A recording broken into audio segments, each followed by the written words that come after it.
Hi there. Nick and I would like to welcome you to our presentation at the Walters Art Museum here in Baltimore, Maryland. Today we are on the third floor of the museum in the ancient Near East Wing.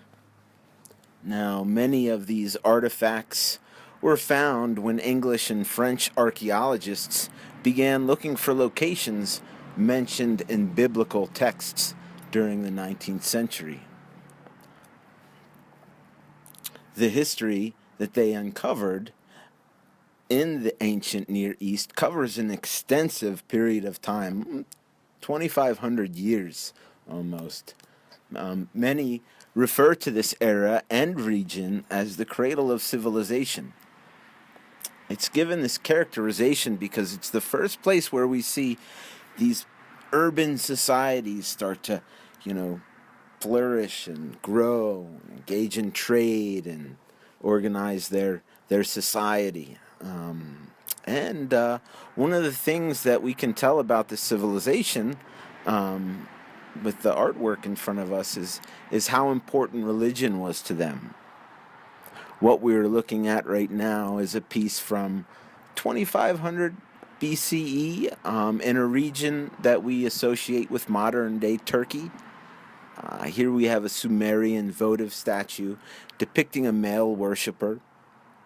And it's important to note when we're looking at this statue that even though he looks a little bland, more than likely he had much more color on him. He was decorated. He might have had hair.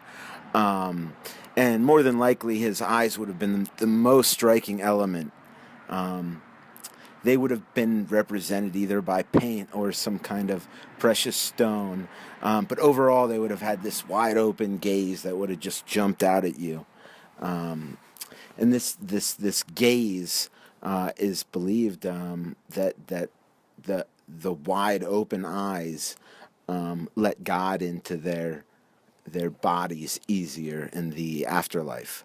And that fact alone indicates that this statue and these pieces of art are really functional pieces of art. And as functional art, they tell us even more about the culture, because the poor individuals probably weren't wealthy enough to commission art like this. So more than likely, these were commissioned by wealthy individuals. It's also important to note that because these pieces of artwork were stored inside of temples that were not open to the public. Wealthy individuals generally had these statues constructed and then carried into the temple by a priest. And typically, these statues had prayers to their god inscribed somewhere along the base. The sculpture that we are looking at now, unfortunately you can't see it, has an inscription located on the back of the man's shoulder. It indicates he's praying to the goddess associated with Mercury, and hopefully I don't butcher this name. It's Ninshubur. Let's go to another interesting aspect of this statue, which is the body position. This, just a few hundred years after this era of votive statues, Gudea of Lagash would conquer all of Mesopotamia.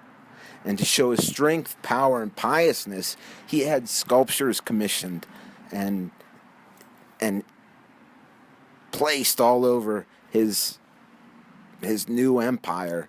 And he used this body position, this body pose, with showing himself with the arms crossed and hands clasped, to give him a pious reverence to the gods. And when you look at it, it gives you a sense of serenity, a calmness almost. And while Gudea commissioned his work from very expensive hard stone called diorite, this figure in front of us today appears to be made from some type of limestone. Now, like I said earlier, originally it would have been a lot more colorful with the eyes being painted and represented by jewels. Um, but unfortunately, even with these pieces, even when they were whole and looking their best, not many people were able to see them, and that's a shame. They were kept in these temples, and temples in that area played a much different role than we traditionally think of today. And here I'm going to let my partner tell you a little bit more about those.